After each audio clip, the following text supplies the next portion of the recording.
ಹೇಗ್ ಬಂದಿದ್ರು ಮಹಾದೇವ ಮೊದಲನೇ ಸಲ? ನಿಮ್ಮ ಪ್ರಾರ್ಥನೆಯಿಂದ ಪ್ರಭು. ಹಾಗಾದ್ರೆ ನಾನು ಈ ಸಲನೂ ಪ್ರಾರ್ಥನೆ ಮಾಡ್ತೀನಿ, ಮಹಾದೇವ ಅಕ್ಷೋಭ್ಯ ರೂಪದಲ್ಲಿ ಬರ್ಲಿ ಅಂತ. ಈ ಸಲ ಕೇವಲ ನಿಮ್ಮ ಪ್ರಾರ್ಥನೆ ಒಂದೇ ಸಾಲಲ್ಲ ಗೆಳೆಯ.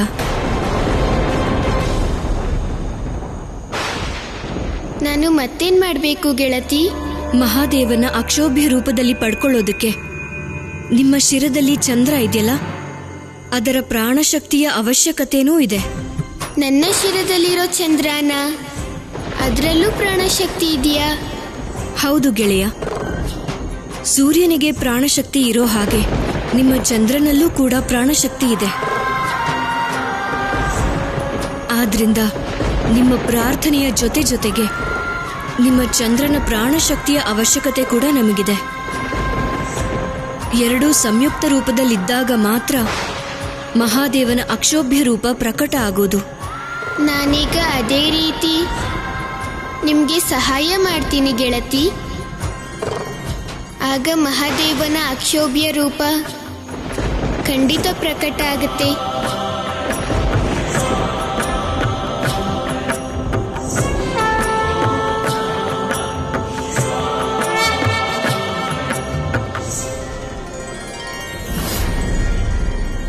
ಮಾತೆ, ನನಗೆ ಭಯ ಆಗ್ತಾ ಇದೆ. ಅದೆಂಥ ಭಯ ನಂದಿ? ಇವತ್ತು ಯಾವುದಾದ್ರೂ ಕಾರಣಕ್ಕೆ ಅಕ್ಷೋಭ್ಯ ಮಹಾದೇವ ಪ್ರಕಟ ಆಗದಿದ್ರೆ ಮಾತೆ ತಾರಾ ರೌದ್ರ ರೂಪನ ಯಾರು ಶಾಂತ ಮಾಡ್ತಾರೆ? ಹಾಗಾಗೋದಕ್ಕೆ ಸಾಧ್ಯ ಇಲ್ಲ ನಂದಿ. ಖಂಡಿತವಾಗ್ಲೂ ಅಕ್ಷೋಭ್ಯ ರೂಪ ಪ್ರತ್ಯಕ್ಷ ಆಗತ್ತೆ. ಹೇಗೆ ಮಹಾದೇವ ತಮ್ಮ ಮಹಾಕಾಲನ ರೂಪನ ಪ್ರಕಟ ಮಾಡಿದ್ರು, ಈಗ್ಲೂ ಅದೇ ಥರ ಅವರು ತಮ್ಮ ಅಕ್ಷೋಭ್ಯ ರೂಪನೂ ಖಂಡಿತ ಹೊರಗೆ ತರ್ತಾರೆ. ಇದು ನನ್ನ ದೃಢ ವಿಶ್ವಾಸ. ಮಹಾದೇವ ಅವರ ಪಾರ್ವತಿನ ಕಷ್ಟದ ಪರಿಸ್ಥಿತಿಯಲ್ಲಿ ಹೋರಾಡೋದಕ್ಕೆ ಒಂಟಿಯಾಗಿ ಖಂಡಿತ ಬಿಡೋದಿಲ್ಲ.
ನಂದಿ,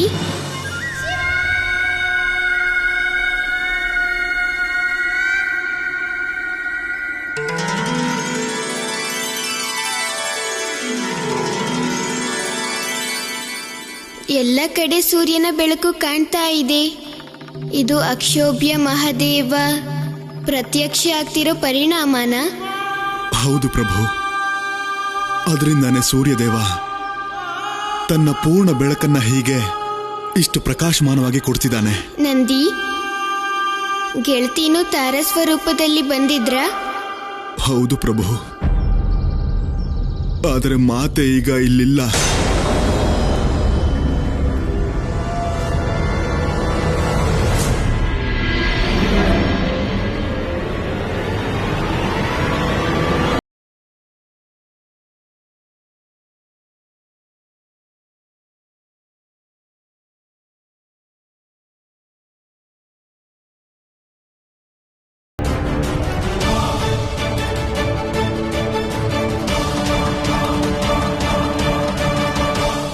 ಎದ್ದೇಳು ದುಷ್ಟ, ಎದ್ದೇಳು, ಬಿಟ್ಬಿಡು ನಮ್ಮನ್ನ. ಒಂದ್ ಹೆಣ್ಣಿನ ಕೂಗಿಗೆ ದೊಡ್ಡ ಕಲ್ ಬಂಡೆನೆ ಕರ್ಗ್ ಹೋಗುತ್ತೆ ಅಂತಾರೆ, ಆದ್ರೆ ನೀನು ಬಲಾಸುರ. ನಾನು ಮಹಾದೇವನಿಂದ ವರ ಪಡೆದಿರೋ ಬಲಾಸುರ. ಸಹಸ್ರ ಶೋಣಿ ಆನೆಗಳಿಗಿರೋ ಬಲ ಇದೆ ನನಗೆ. ನನ್ನ ಕರಗಿಸೋ ಶಕ್ತಿ ಯಾವ ಹೆಣ್ಣಿನ ಕೂಗಿಗೂ ಇಲ್ಲ. ಆದ್ರಿಂದ ಈ ಭ್ರಮೆನ ಬಿಟ್ಟುಬಿಡಿ. ಹೆಚ್ಚಿಗೆ ಮಾತಾಡದೆ ನೀವು ಬಾಯಿ ಮುಚ್ಕೊಂಡು ನನ್ನ ಮುಂದೆ ಸುಮ್ಮನೆ ಬಿದ್ದಿರಿ.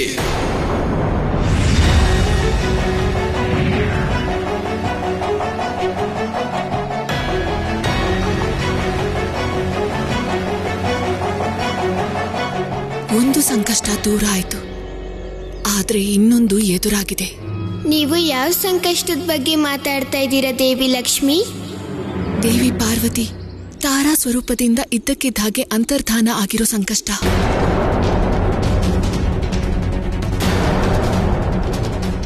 ಇದು ಅವರ ರೌದ್ರ ರೂಪ.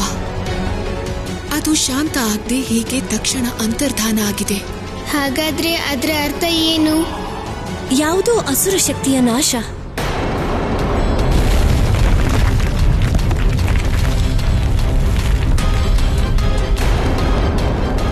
ಮಹಾರಾಜ ಮಹಾರಾಜ ಮಹಾರಾಜ, ಅನರ್ಥ ಆಗೋಗಿದೆ. ಏನೇನೋ ಹೇಳ್ಬೇಡ, ಸ್ಪಷ್ಟವಾಗಿ ಹೇಳು. ಅವಳು ಬರ್ತಿದ್ದಾಳೆ ಮಹಾರಾಜ. ಯಾರು ಬರ್ತಿದ್ದಾರೆ? ಆ ತಾರಾ ಬರ್ತಿದ್ದಾಳೆ ಮಹಾರಾಜ. ನಾನ್ ಸತ್ಯನೇ ಹೇಳ್ತಿದ್ದೀನಿ. ಹಾಗಿದ್ರೆ ಈಗ ಆ ತಾರಾ ನನ್ ಜೊತೆ ಯುದ್ಧ ಮಾಡ್ಲೇಬೇಕಾಗುತ್ತೆ. ನಾರಿ ಶಕ್ತಿ ಬಂದಾಯ್ತು ನಿನ್ನ ಅಂತ್ಯ ಮಾಡೋದಕ್ಕೆ ಬಲಾಸುರ. ಇನ್ನ ನೀನು ಉಳಿಯೋದಿಲ್ಲ. ಬಲಾಸುರ, ಹೊರಗ್ ಬಾ. ತಾರಾ, ನಿನ್ನ ಅಂತ್ಯ ಮಾಡೋದಕ್ಕೆ ನಾನೀಗ ಹೊರಗಡೆ ಬರ್ಲೇಬೇಕು ತಾರಾ. ಆದ್ರೆ ಸಮಸ್ಯೆ ಏನು ಅಂದ್ರೆ ದೇವಿ ತಾರಾ ಕೋಪ ಆಮೇಲೂ ಕೂಡ ಕಡಿಮೆ ಆಗೋದಿಲ್ಲ, ಬದಲಿಗೆ ಇನ್ನೂ ಹೆಚ್ಚಾಗತ್ತೆ. ಕೋಪದ ಆವೇಶದಲ್ಲಿ ಅವಳು ಜಗತ್ತನ್ನೇ ನಾಶ ಮಾಡಬಹುದು.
ದಾರಿ ಬಿಡು ಬಾಲಶಿವ, ಇಲ್ದಿದ್ರೆ ನೀನು ಕೂಡ ಬಲಿಯಾಗಿ ಹೋಗ್ತೀಯ. ಗೊತ್ತಿದೆ, ನೀವು ಕ್ರೋಧದಲ್ಲಿದ್ದೀರಾ. ಆದ್ರೂ ಬೇಡ್ಕೋತೀನಿ, ಈ ಅಸುರನನ್ನ ಕ್ಷಮಿಸ್ಬಿಡಿ. ಸಾಧ್ಯನೇ ಇಲ್ಲ. ಯಾಕೆ? ಕೇವಲ ಮೃತ್ಯು ಮಾತ್ರ ಸಮಸ್ಯೆಗೆ ಪರಿಹಾರನಾ? ಸಮಸ್ಯೆನ ಸರಿ ಮಾಡೋದಿಕ್ಕೆ ಬೇರೆ ಯಾವ ಪರಿಹಾರನೂ ಇರೋದಿಲ್ವಾ? ಇಲ್ಲ, ಇಂಥವ್ರಿಗೆ ಕೇವಲ ಒಂದೇ ಪರಿಹಾರ ಇರೋದು, ಮೃತ್ಯು. ದಾರಿ ಬಿಡು, ಇಲ್ದಿದ್ರೆ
ದೇವಿ, ತಾಯಿಯ ಕೋಪ ಶ್ರೀಫಲದ ಹಾಗೇ ಇರುತ್ತೆ. ಹೊರಗಡೆಯಿಂದ ಗಟ್ಟಿ ಮತ್ತೆ ಒಳಗಡೆಯಿಂದ ಮೃದು, ಬಹಳ ಸಿಹಿಯಾಗಿರುತ್ತೆ. ನನಗೆ ಗೊತ್ತಿದೆ ತಾಯಿ ಕೋಪದ ಹಿಂದೆ ಅಡಗಿರೋ ಒಳ್ಳೆ ಭಾವನೆ ಬಗ್ಗೆ.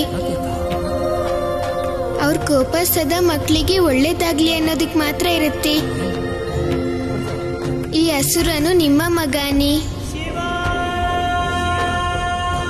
ಮತ್ತೆ ತಾಯಿ ತನ್ನ ಮಗುನ ಕೊಲ್ಲೋದಿಕ್ಕೆ ಇಷ್ಟಪಡೋದಿಲ್ಲ, ಅವನಿಗೆ ವರ ಕೊಡ್ತಾರೆ. ಮತ್ತೆ ನೀವು ನಿಮ್ಮ ಮಗುನ ಸಂಹಾರ ಹೇಗ್ ಮಾಡ್ತೀರಾ? ಇದು ಮಾತೆ ಚರಿತ್ರೆಗೆ ವಿರುದ್ಧ ದೇವಿ. ಆದ್ರಿಂದ ನೀವು ನಿಮ್ಮ ಕೋಪನ ಬಿಟ್ಟು ಇವ್ರನ್ನ ಕ್ಷಮಿಸ್ಬಿಡಿ, ಮತ್ತೆ ಇವರು ಬದಲಾಗೋದಿಕ್ಕೆ ಅವಕಾಶ ಕೊಡಿ.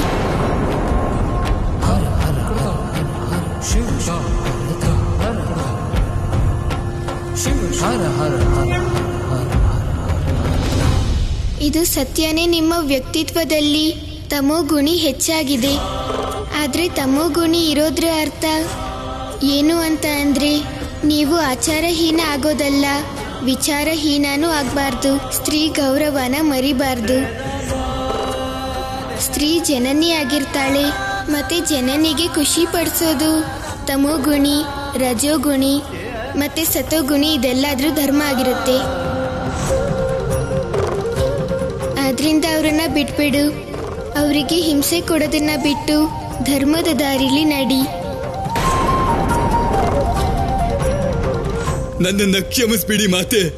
ಇವತ್ತಿನ ನಂತರ ನಾನು ಯಾವ ಸ್ತ್ರೀನೂ ಬಂದಿ ಮಾಡೋದಿಲ್ಲ, ಅವ್ರಿಗೆ ನಾನು ಕಷ್ಟನೂ ಕೊಡೋದಿಲ್ಲ.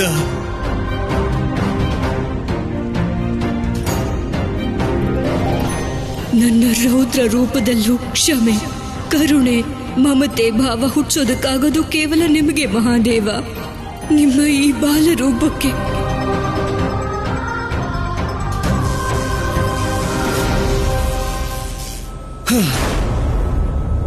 ಎರಡು ಸಲ ಆ ಬಾಲಶಿವ ಪ್ರಳಯನ ತಡೆದ್ಬಿಟ್ಟ. ಈಗ ಚಿಂತೆ ಹೆಚ್ಚಾಗಿದೆ ತಾರಕ. ಹೀಗೆ ನಡೀತಾ ಇದ್ರೆ ಇನ್ನು ಉಳಿದಿರೋ 8 ಪ್ರಳಯನು ಬಾಲಶಿವ ನಿಷ್ಕ್ರಿಯ ಮಾಡ್ತಾನೆ. ಆಗ ಇಡೀ ಜಗತ್ತನ್ನ ನಿನ್ನ ಆದಿಯಿಂದಲ್ಲಿ ಇಟ್ಕೊಳ್ಳೋ ನಿನ್ ಕನ್ಸು ನನ್ಸಾಗೆ ಉಳಿಯುತ್ತೆ. ಹಾಗಾಗತ್ತೆ ಅಂದ್ರೆ ನನಗೂ ಶವಕ್ಕೂ ವ್ಯತ್ಯಾಸ ಇರೋದಿಲ್ಲ ಅಮ್ಮ. ನನ್ ಕಣ್ಣು ಕಾಯ್ತಿದೆ ವಿನಾಶ ಲೀಲೆನ ನೋಡೋದಕ್ಕೆ. ಓಡಿ ಓಡಿ ಸಾಕಾಯ್ತು ನನ್ಗೆ. ವಿನಾಶ ಇಲ್ಲ, ಏನಿಲ್ಲ.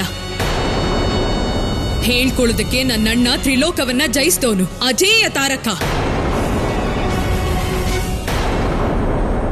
ತಾರಕಾಸುರನ್ಗೆ ಅವಮಾನ ಮಾಡೋದಕ್ಕೆ ಬಂದಿದ್ಯಾ ನೀನು? ಇಲ್ಲ ಅಣ್ಣ, ನಿಮ್ಮ ಅತೃಪ್ತ ಆಸೆ ಪೂರ್ತಿಯಾಗ್ಲಿ ಅಂತ ಆಸೆ ಪಡ್ತಿದ್ದೆ ಅಷ್ಟೇ. ಖಂಡಿತ ನಿನ್ನ ಆಸೆ ತೀರುತ್ತೆ. ಮುಂದೆ ಆಗೋ ಪ್ರಳಯನ ತಡೆಯೋಕೆ ಆ ಬಾಲಶಿವನ್ಗೂ ಸಾಧ್ಯ ಇಲ್ಲ. ಅವನದನ್ನ ತಡೆಯೋದಕ್ಕಾಗೋದಿಲ್ಲ. ಉಳಿದಿರೋ ಮಹಾವಿದ್ಯೆಗಳನ್ನ ಏನು ಮಾಡೋಕ್ಕಾಗಲ್ಲ ಅವನು. ಏನ್ ಮಾಡ್ತೀಯ ನೀನು ತಾರಕ? ಸದ್ಯಕ್ಕೆ ವಿಷಯ ರಹಸ್ಯವಾಗೇ ಇರ್ಲಿ ಅಮ್ಮ. ಸರಿ, ಹಾಗಿದ್ರೆ ಇದನ್ನೇ ಹೇಳು. ಮುಂದಿನ ಮಹಾವಿದ್ಯೆಯ ಹೆಸರೇನು?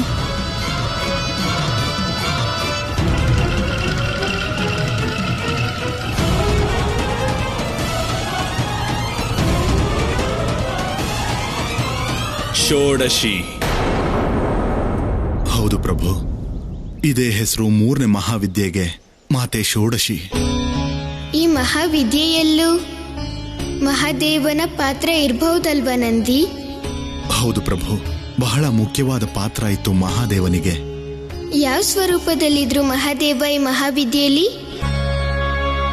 ಪಂಚ ವಕ್ರ ರೂಪದಲ್ಲಿ ಪ್ರಭು. ಹೇಗ್ ಧರಿಸಿದ್ರು ಅವರು ಆ ಅವತಾರನ? ಮಹಾದೇವ ಸೂರ್ಯನ ಹಾಗೆ ಸುಡ್ತಿದ್ರು ಪ್ರಭು. ಆಗ ಅಗ್ನಿ ರೂಪದಲ್ಲಿರೋ ಮಹಾದೇವನ ಶಾಂತ ಮಾಡೋಕೆ ಸೋಮರೂಪದ ಶಕ್ತಿನ ಹವನ ಕುಂಡಕ್ಕೆ ಆಹುತಿ ಕೊಡಬೇಕಾಯ್ತು.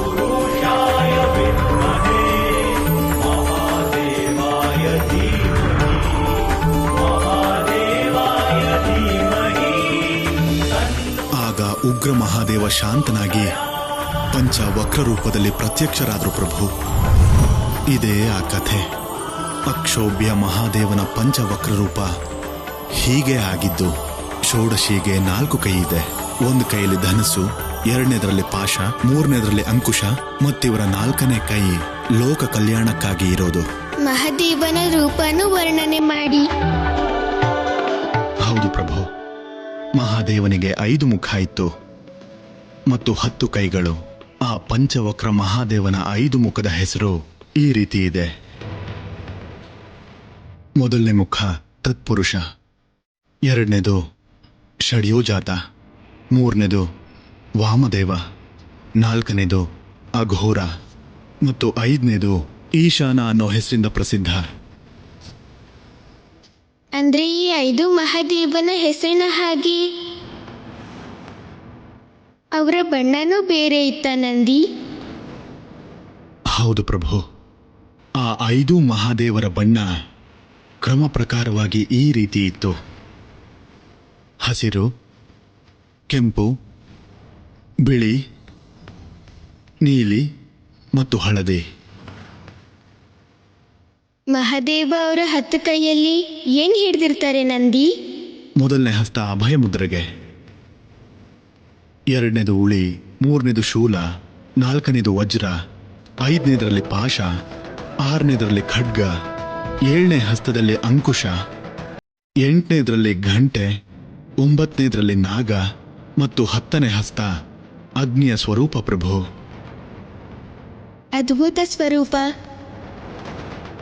ಎಲ್ಲಕ್ಕಿಂತ ವಿಶೇಷವಾದದ್ದು ಏನು ಅಂದ್ರೆ ಪ್ರಭು, ಸಂಪೂರ್ಣ ಪ್ರಕೃತಿಯ ನಿರ್ಮಾಣ ಇವರಿಂದನೇ ಆಗಿತ್ತು ಪ್ರಭು. ಮಾತೆ ಷೋಡಶಿ ಮತ್ತು ಮಹಾದೇವನ ಏಕಾತ್ಮದಿಂದ ಎಲ್ಲ ಒಂದೇ ರೂಪದಿಂದ